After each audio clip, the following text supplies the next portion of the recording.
Isipin mo muna.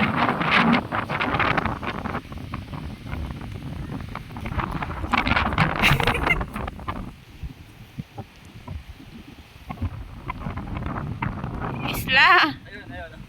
Ayun. Alam ko na. Alala ko na guys, nandito tayo ngayon sa Isla Luzon.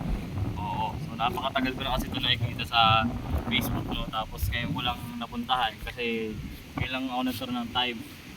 Tapos sobrang tagal lang, mga last year ko pa to tinitingnan. Kaya lang, yun, wala tayong makasama kaya hindi tayo makapunta dito. So, finally, bago tayo bumalik sa ating kanya-kanyang trabaho, nakapagpunta na tayo sa Isla Luzon. Ito ang Isla Luzon. Wala tayong so tikit-tikit na muna, guys, lang. Ito guys, ang Isla Luzon. Pina!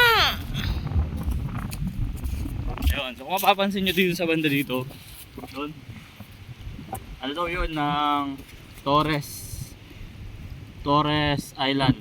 May Torres yun, malamang, Torres nga, di ba? Tapos, sunod naman noon, yung island na medyo sakto lang yung laki, yun naman yung tinatawag natin na Carol Island. Tapos, yung parte naman doon, sa banda doon, ito yung tinatawag natin na Kalalanay. Nakapunta na ako din sa Kalalanay. Tapos yung na island na medyo maliit talaga. Yun daw yung mga bato lang daw yun nandun. Wala daw naliligo dun sa ating kahapon sa bangka. Tapos dito sa banda dito guys. Yan, kung makikita nyo natin tulong daw ako nakikita ko yun eh. I'm not sure pero kaya yung pang sapat daw. Tapos pag nandyan kakita mo daw yung pangaliban, bali.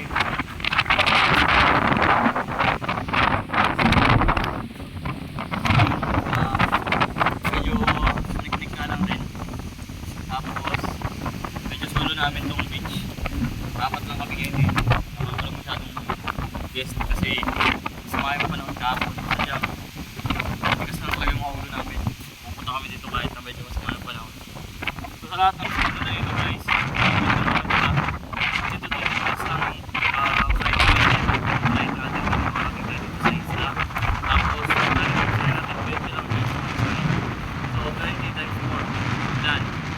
tama, yun yung pinasahin namin guys.